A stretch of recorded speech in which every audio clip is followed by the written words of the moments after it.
Tuvākajās nedēļās dzirdēsiet daudz skaļus un populistiskus solījumus, kā arī apgalvojums, ka Rīgā nekas nav izdarīts.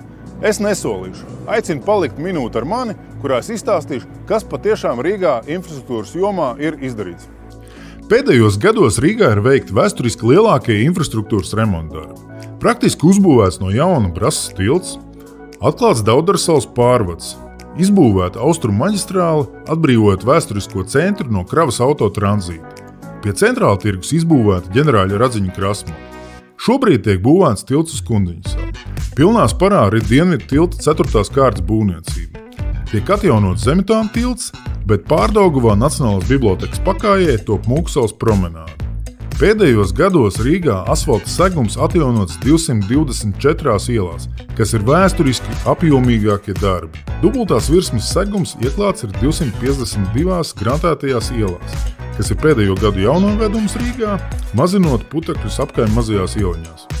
Darba vēl ir daudz, bet izvēle jūs ticēt tukšiem solījumiem vai vērtēt pēc padarītām.